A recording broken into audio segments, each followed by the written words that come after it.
our children's footprints in is where we begin. Powerful stuff. And new at 5, a mother who lost her son to gun violence 3 years ago wants to make sure that he and other victims did not die in vain. For years, Tina Ford has been pushing for lawmakers to take measures to reduce gun violence, and now she's hoping that a memorial will help make a change. And if you pass the convention center in downtown Pittsburgh tonight, you will notice several pairs of shoes, colorful shoes, each representing a local victim of gun violence. Channel 11's Nicole Ford spoke to that mom about the message she wants to send. Gun violence is a topic in neighborhoods, in homes, and even in Harrisburg. But one local mom is taking that talk to another level and hoping to show the public the impact. It's a message spread across the sidewalk, and from far away, it appears to just be a bunch of tennis shoes. Each pair of shoes represents our children. So each mom designed their own design. A set for each child killed by gun violence across our area. Tina Ford knows the pain all too well. Her 23-year-old son, Armani Ford, was shot and killed in Clairton in 2019. And it's sad.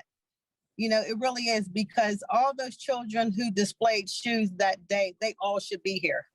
It was like selfless crimes. They all should be here. That's why she's working to bring attention to what she calls the problem by creating a growing memorial of shoes laid out in public. I did an actual visual for them to really be involved. And then how we set them up is you can walk through the shoes. So you're just walking through pairs of shoes and just reading the different messages on there.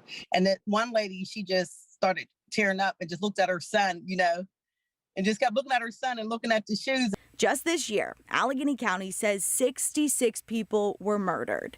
Ford says that number is just too high. While she can't change her son's outcome, she wants to use his memory to show people and lawmakers that she won't stop fighting until people put down the guns. Because we could just sit down and, just suffer and just dwell in our grief, But I tell the ladies, listen, we have to keep this going, because the message for the shoes is where our children's footprints in is where we begin. Ford is hoping to continue taking this shoe memorial to different events across the city of Pittsburgh, but she also wants to get more parents who've lost their children to gun violence involved and take that memorial all the way to Harrisburg and then D.C. Reporting on the North Shore, Nicole Ford, Channel 11 News.